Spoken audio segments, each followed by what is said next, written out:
Communities across the United Kingdom have been hit hard by Storm Eowyn. I spoke with the leaders of the devolved administrations in Scotland and Northern Ireland over the weekend to work with them on support that's required and to pay tribute to all those responding on the front line. Mr. Speaker, kick-starting economic growth is the #1 mission of this government, to put more money in people's pockets and deliver on our plan for change. Today, the Chancellor announced our next steps to deliver the plan for change: a new Oxford-Cambridge corridor, redeveloping Old Trafford and supporting a new runway at Heathrow. We're removing the barriers to investment, supporting innovation and going further and faster to boost growth.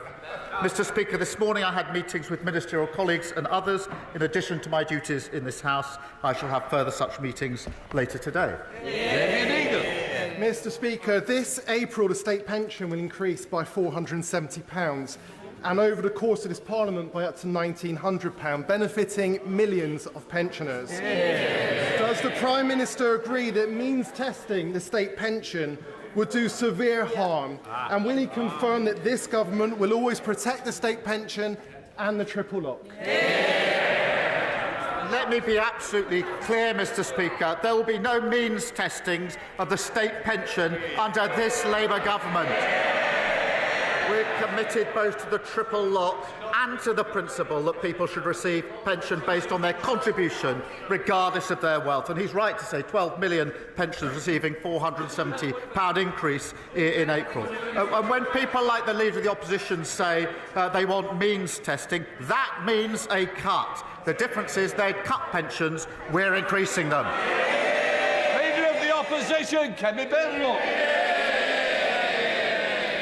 Mr. Speaker, may I take this opportunity to solemnly commemorate the 80th anniversary of the liberation of Auschwitz. And we remember the 6 million Jewish men, women and children who were murdered. The Holocaust stands as a unique evil in human history.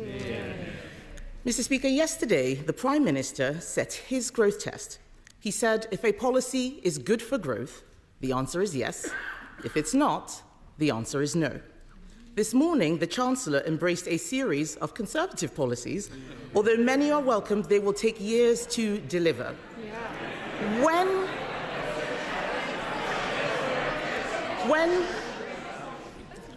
Mr. Speaker, when Conservatives left office, we had the fastest economic growth in the G7. What is the government doing for growth now? It's destroying it. Let's look at the employment bill. The government's own figures say it will cost business £5 billion a year. It clearly fails the Prime Minister's growth test. Will he drop it? Mr. Speaker, I think the proposition they left a golden inheritance was tested on the 4th of July, which is why they're standing there. But she asked what we're doing. The ONS say we've got the highest investment for 19 years. PwC, second best place to invest in the world. IMF upgrading growth, predicted fastest growing major economy in Europe. Wages up, inflation down. Mr. Speaker, there's more to do. We're reforming planning and regulation, building the new homes that we need, supporting a third runway at Heathrow. And as she admitted to the CBI in November, there's no point me just complaining about Labour, she said. It's obvious that we Conservatives lost the confidence of business. We're not taking lectures from them. Mr. Speaker, he doesn't want to talk about the employment bill because he doesn't know about it. Last week, he misled the House. He was not on top of his own education bill, listening to Sorry. We can't accuse the Prime Minister of misleading the House. No. Well, he can't do it. I'm sure there's words that you will prefer to use.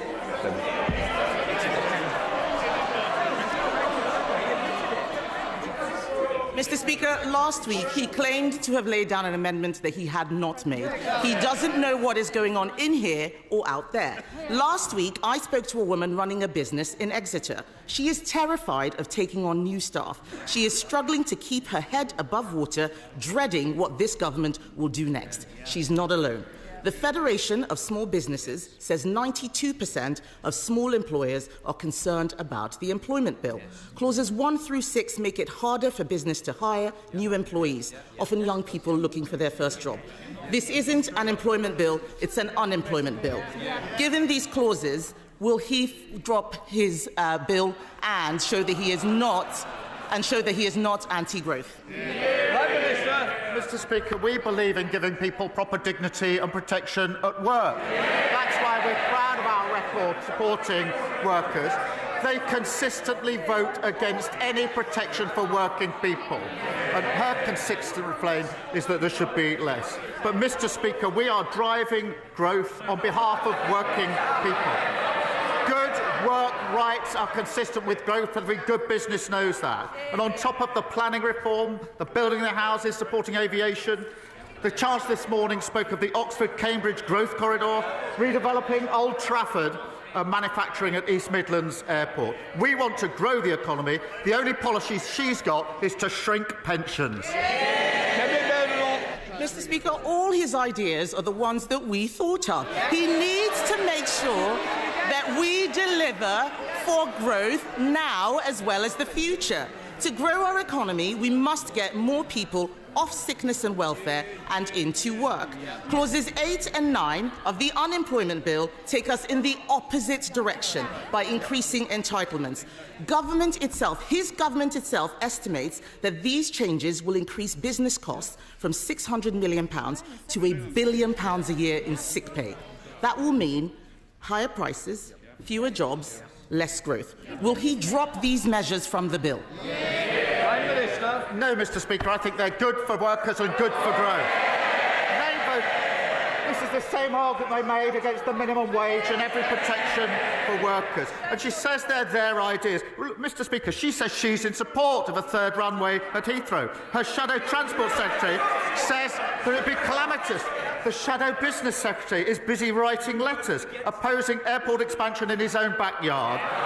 Shadow Chief Secretary says the Oxford-Cambridge idea is flawed and he's against it. We're the coalition of builders, they're the coalition of blockers.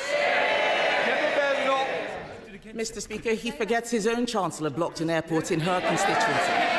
They are hypocrites, Mr. Speaker. Let's talk about this employment bill. Part 1 of the bill means a new employee could start a job in the morning and take their employer to a tribunal that afternoon. It is no wonder that this bill has been called an adventure playground for lawyers. This bill is terrible for business, but it is great employment for lawyers. I know the Prime Minister loves the legal profession, but he needs to stop being a lawyer and start being a leader. This is another measure in the bill that fails his growth test. Will he show some leadership and drop it?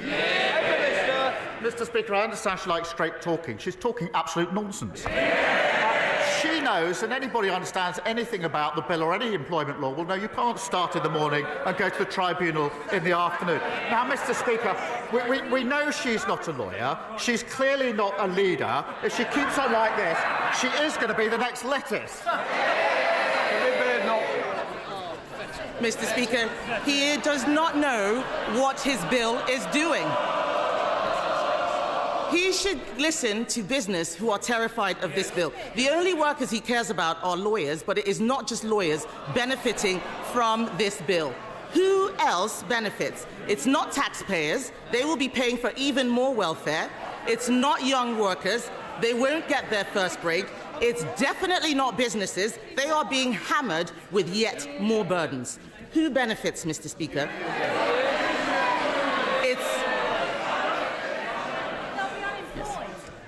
Who benefits? It's the trade unions.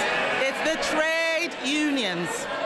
Part 4 of the unemployment bill, Part 4, they haven't read it, Part 4 of the unemployment bill is the biggest expansion of trade union powers for a generation. Exactly. Thank you. The public will have heard them cheer. Rather than deregulating for business who create growth, he's deregulating for the unions. Yep. Clause 61 alone reduces the notice period for strikes to just 1 week. Given strikes are catastrophic for growth, will he drop Part 4 of the bill? Mr. Speaker, it's good for working people and it's good for the economy. And she should keep up. The CBI have welcomed our positive steps this morning. Their quotes. The Chancellor's just given a brilliant speech on the economy. fixing the mess they left and growing our economy. CBI said they celebrate their positive leadership, a clear vision to kickstart our economy. That's the difference. We're growing the economy. They left it in a complete mess. Kemi Badenoch. Mr. Speaker, the arrogance of the Prime Minister is that he thinks that it's his government that creates growth. He's wrong. It is business that creates growth. Our economy is built by entrepreneurs, risk takers, and the hard graft of working people. They know that you can't tax your way to growth. You can't borrow your way to growth. You can't legislate your way to growth. Other countries are serious about freeing business from red tape. President Trump is doing it in America. Argentina is taking a chainsaw to regulations. Even the EU is not going as far as this left-wing government. This bill will put us at the bottom of the pack. Add it to the jobs tax, the family business tax. It's no wonder wealth creators are fleeing Britain in droves. The Chancellor is desperately trying to save her reputation. She knows Labour have damaged growth. This bill manifestly fails the Prime Minister's own growth test. If he won't drop the unemployment bill, what is the point of his growth test? She's got a nerve. They broke the economy, completely destroyed it. They broke the health service, completely destroyed it. They've ruined us on prisons and everything else you can mention. They failed on every front. They're in no position to give us lectures on anything. And she says that she accepts they failed. They're changing. They've learnt absolutely nothing. Rachel Reeves. Thank you, Mr. Speaker. I welcome the government's action last week to tackle rogue traders who installed faulty home insulation, affecting many of my Luton South and South Bedfordshire constituents. Does the Prime Minister agree with me that Labour's Warm Homes plan will tackle fuel poverty and bring down bills for families as part of our plan for change? Well, I thank her for that question. The party opposite have got a lot to answer for in the failing system that they've left behind. We've taken immediate action to ensure consumers insulating their homes are not let down again. We're investing £3.4 billion through our Warm Homes plan to upgrade 5 million homes. Thank you, Mr. Speaker. Leader of the Liberal Democrats, Sir David. Thank you, Mr. Speaker. Can I take this opportunity to thank the Holocaust Memorial Day Trust for all their work in commemorating the 80th anniversary of the liberation of Auschwitz, and say what a privilege it was to meet Holocaust survivors at their Guildhall event. When the honourable member, my honourable friend for North Devon, and I recently visited a hospital in Barnstaple, a surgeon there told us that it was like a ticking time bomb. He explained that a hospital that size needs 12 operating theatres to meet demand. They've got just 4. The last Conservative government promised to rebuild it, and we all know that was a hollow promise. Now, North Devon District Hospital is one of 9 across the country where their urgent rebuild programme has now been postponed for over 10 years. So will the Prime Minister meet honourable members whose constituents' lives are being harmed by this delay to see if there's any way we can bring these urgent projects forward? Well, can I join him in his comments about the Holocaust survivors that we met earlier this week? It was incredibly moving, as it always is, and I was struck by the fact that there were so many in the gathering that we were at, and we're unlikely to see so many in one place like that again, and we must never, ever forget.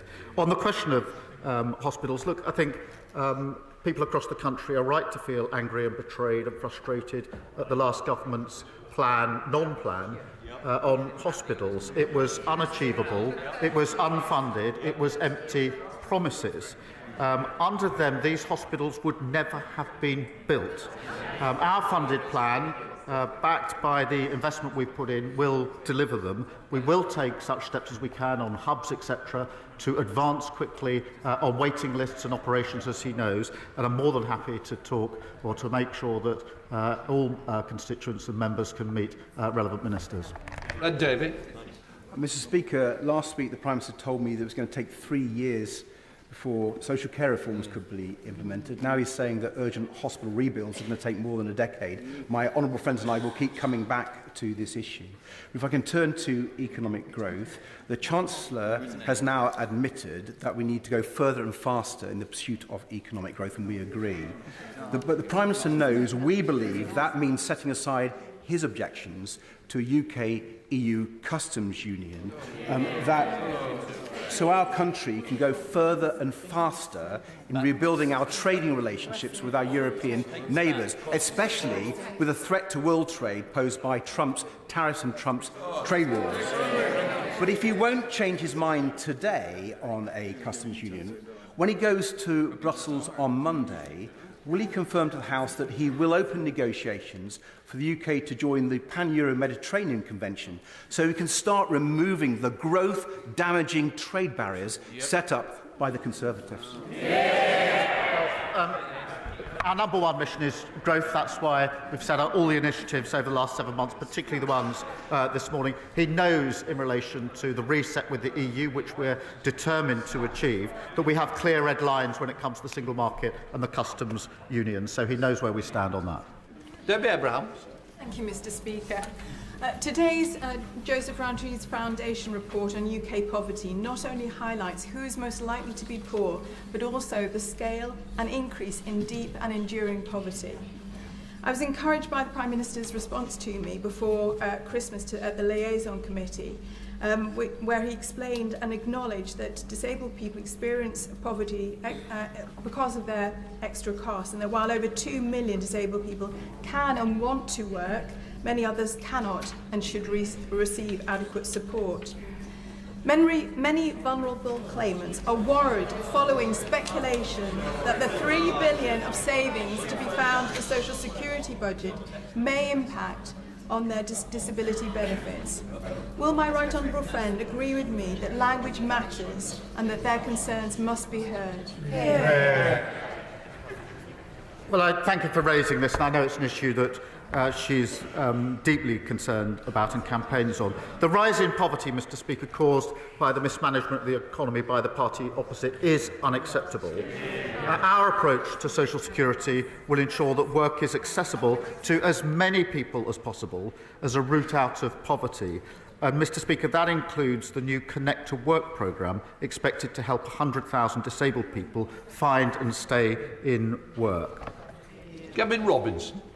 Speaker, may I firstly thank the Prime Minister and the Chancellor of the Duchy of Lancaster for their sterling support over the last number of days for Northern Ireland in the aftermath of Storm AO, and it's greatly appreciated and demonstrates how well the Union works.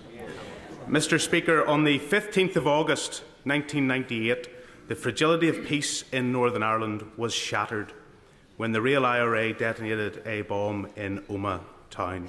29 people died, and a further 2 unborn twins never saw this world.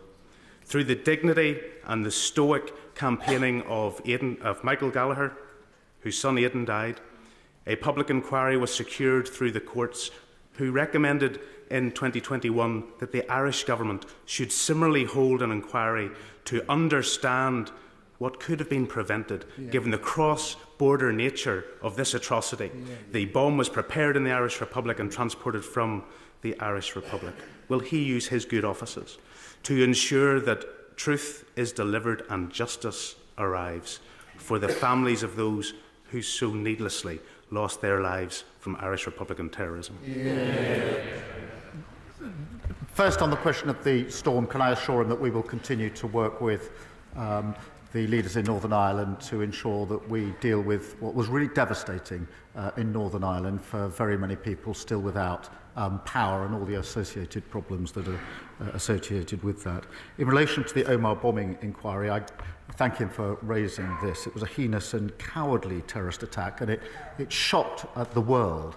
Our thoughts are with the family members now taking part in commemorative hearings this week.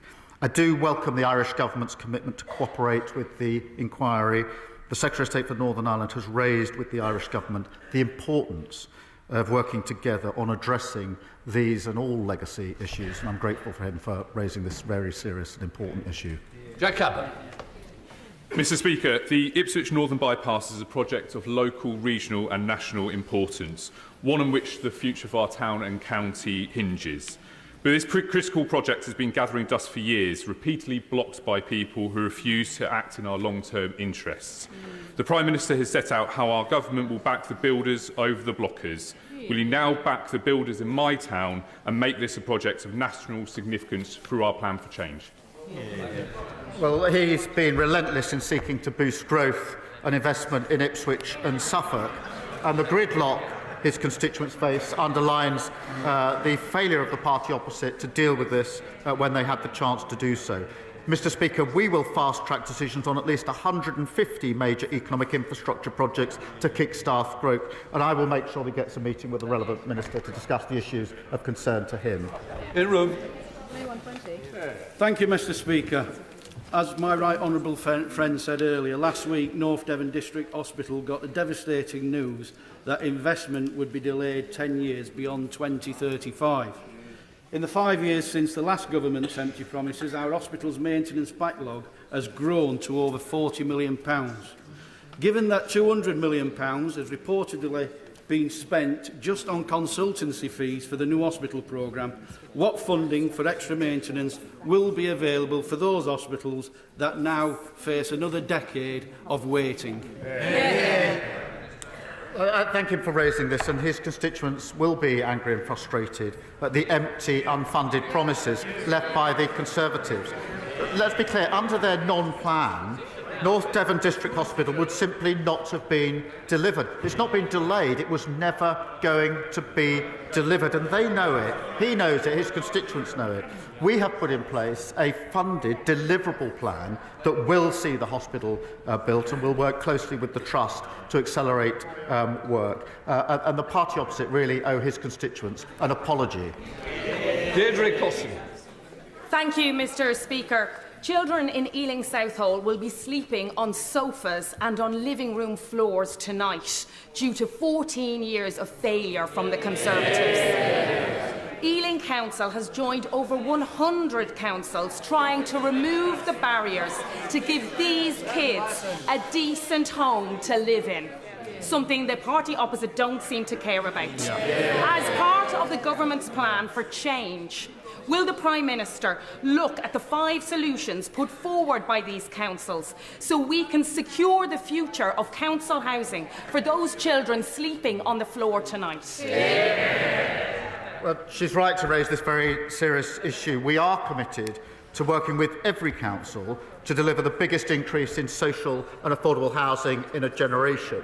We're immediately taking action to reform the right to buy, to enable councils to borrow more cheaply, and investing in affordable homes programme. Paul Kohler.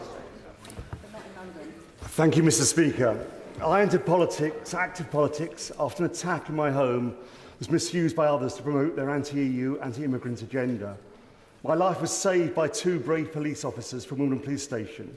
But as a family, our lives were transformed by a restorative justice session organised by the charity Why Me, where we met one of my 4 attackers in prison.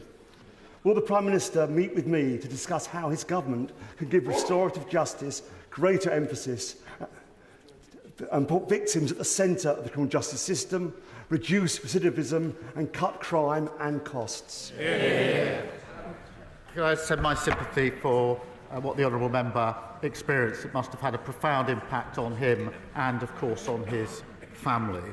I too have seen the power of restorative justice, which does enable victims to receive answers, and perpetrators have to face the human cost of their crimes.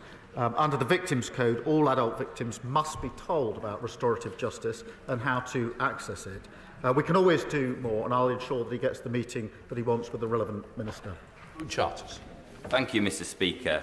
I'm pleased to announce that this summer I'll be going on paternity leave again for baby number 2. And may I congratulate the Secretary of State for Scotland on his new arrival. The Chancellor spoke brilliantly this morning on growth, and I'm pleased to reveal that new JRF research shows that by increasing paternity leave, we could increase economic growth by £2.6 billion a year. So can I ask the Prime Minister, will he review statutory paternity leave? And from one father to another, will he meet with me and the Dad Shift to support and discuss how we can support new parents? Well, can I wish him and his wife all well with their new arrival?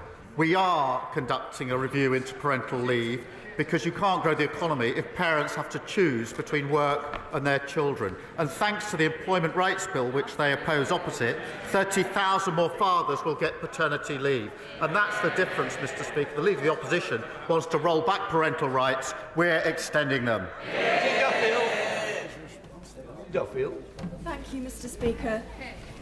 Since 2012, the Drax power station has been given £7 billion of green subsidies by the government for burning 27 million trees per year. That's enough money for 5 years of pensioners' winter fuel payments. While Ofgem has been asleep at the wheel, a recent KPMG report has concluded that Drax claimed those subsidies illegally. Will the Prime Minister today demand to see that KPMG report before giving another £1 of taxpayers' money to Drax? Thank you for raising this. It is an important issue. Of course, we will look at the report, but I don't join in her description. We will look at the report. Thank you, Mr Speaker. As you well know, Lancashire is a wonderful county full of great businesses and hard-working people. But for too long, we've been held back by an outdated two-tier council system. The government's English devolution bill is a massive opportunity for us to get back in the fast lane and catch up with the likes of Manchester and Liverpool. So will the Prime Minister join with me in calling on all Lancashire leaders to work together in the interests of our residents, putting aside political differences and self-interests, and move forward in good faith to unleash Lancashire's huge potential? Well, he, of course, has given decades of service to his community, Mr Speaker. I'm a firm believer in moving power out of Westminster into the hands of those with skin in the game. That's how you boost growth, create opportunities and drive reform. I'm pleased that we're establishing a combined county authority in Lancashire. Our ambition is for mayors across all areas of England who can take advantage of the powers set out in the devolution white paper, including in Lancashire. Clive Jones. Thank you, Mr Speaker. I declare my interest as the Governor of the Royal Berkshire Hospital and a family member has shares in the medical company. In the gallery today are patients who use the Royal Berkshire Hospital. Parts of its estate are crumbling as we speak, and it urgently needs a rebuild, but we're going to have to wait until at least 2037. Can the Prime Minister please explain to these visitors and the House why he thinks that it is acceptable that staff and patients dodge buckets collecting rainwater from leaking roofs for another 18 years? And will he meet with them and explain it to them face to face? Well, I'm grateful to him for raising this on behalf of his constituents. So I speak obviously to them, and his constituents will hear the answer. There wasn't a plan for this building. It was a pretend plan. It was a fiction. It was unfunded and it was undeliverable.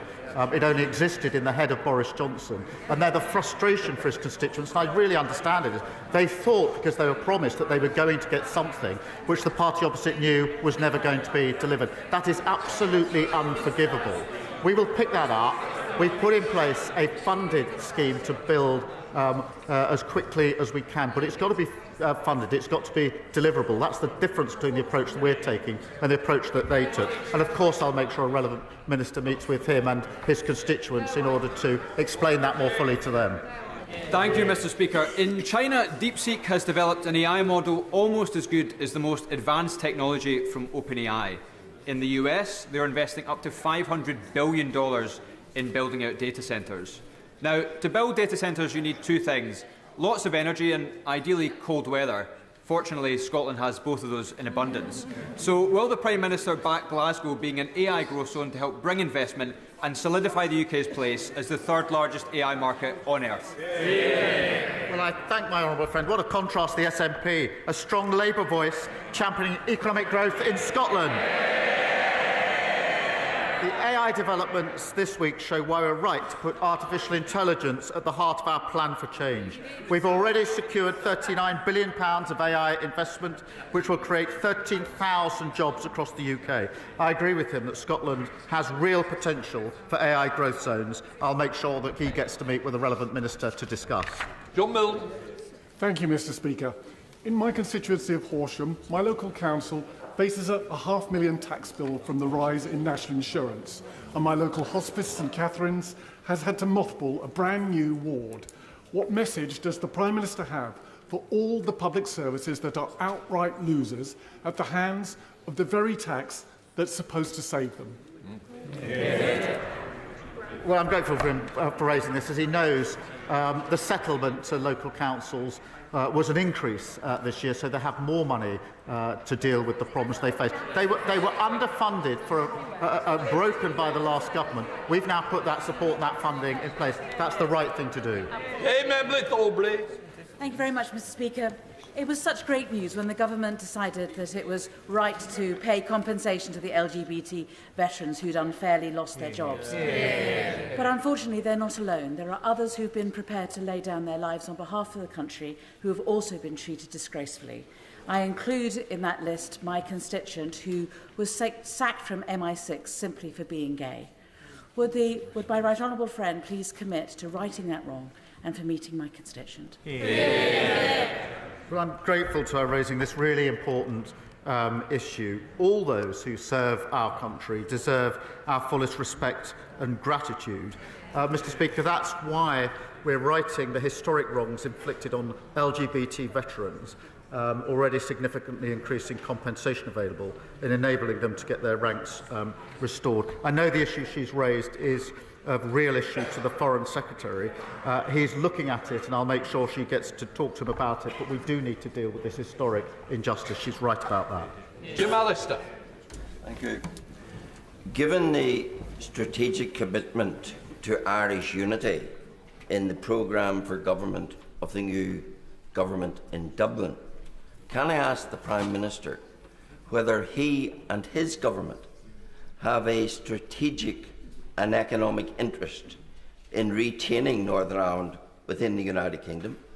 And if they do, why then is he continuing with a system whereby, in over 300 areas of law in the economic sphere, Northern Ireland is subject not to UK law, but to the same laws that apply in the Irish Republic, laws we don't make and can't change? Mr. Speaker, we're proud of and totally committed to the Good Friday Agreement. And Northern Ireland matters to this government. It matters to me. He will know I worked there for 5 years with the police service in Northern Ireland. I want to see Northern Ireland secure, safe for all communities and thriving in the future. And I believe that it can be. We'll be doing everything to make sure that it does. Elvin Bailey. Thank you, Mr. Speaker. Tomorrow marks the 20th anniversary of the loss of Royal Air Force aircraft X-Ray Victor 179 and the 10 UK service personnel that were killed on board. Known to their friends as Steady, Smudge, Gary Nick, Pards, Gibbo, Richie, Bob, Dave, Jonesy and Paddy. These people were killed on a routine flight between Baghdad and Balad as a result of a poorly protected aircraft. This was the largest single loss of life in the Iraq War. Would the Prime Minister join with me to thank and recognise our service personnel for their service and their sacrifice, and the stoicism of their family as we join to commemorate such a tragic moment? Well, I thank him for reminding the House of this case, and I know that condolences of the whole House remain with the families of these brave soldiers. We will never forget the vital role they played to support the coalition operation in Iraq. Can I thank him and pay tribute to his service? We are immensely proud of our armed forces and their courage and dedication as they keep our country safe. Sir Jeremy Wright. Speaker, the Prime Minister may know that this time last week, representatives of those who've been injured seriously by COVID vaccines were giving evidence to the COVID inquiry, including my constituent Kate Scott. I hope he also knows that the compensation available to those people isn't adequate and isn't adequately accessible. I'm grateful to the Health Secretary for the thought I know he is giving to how that position may be remedied. But can I ask the Prime Minister to give his personal support to that objective? not just because it's the right thing to do for the people affected, but also because it will support the objective we should all share to maintain public confidence in vaccination. Well, thank you for raising this, and as he says, the Health Secretary is looking at it, and I can assure him I will also look at it with the Health Secretary, and we will get back to him as we do so. Rachel Taylor. Thank you, Mr. Speaker. This week I heard a story from an elderly resident in Bedworth. Colin Basra phoned the GP surgery to make an appointment for his elderly wife and was told no appointments would be available for 3 months. Does the Prime Minister agree with me that this is utterly shocking and horrifying and is a direct result of 14 years of neglect by the party opposite? I thank her for raising it. She's right to raise it. She's absolutely right. The damage they did to the NHS was absolutely unforgivable. We are taking steps to make sure more GP appointments will be available. We're getting the waiting list down. We're putting the investment in the NHS. As with everything else, we're clearing up the mess that they left behind. Final question, Andrew Rosender. Thank you, Mr. Speaker. The Prime Minister should know that my constituents in Romford are shocked, angry and dismayed by the suggestion by the ONS that the population of this country will rise to 72.5 million by 2032. Mr. Speaker, that's 500,000 people a year, which is unsustainable. Who voted for that? And will the government do something to ensure that the population of this country is sustainable going forward? Because there is no mandate for such a colossal increase in immigration in this country. I think he should talk to his leader. Because net migration went through the roof under the last government, nearly 1 million, quadrupled. And who was cheering it on? Who was cheering it on? The leader of the opposition. His constituents are right to be concerned about the loss of control by the last government. We're taking control. We will bring these numbers down. But the record is absolutely clear, and it sits right there.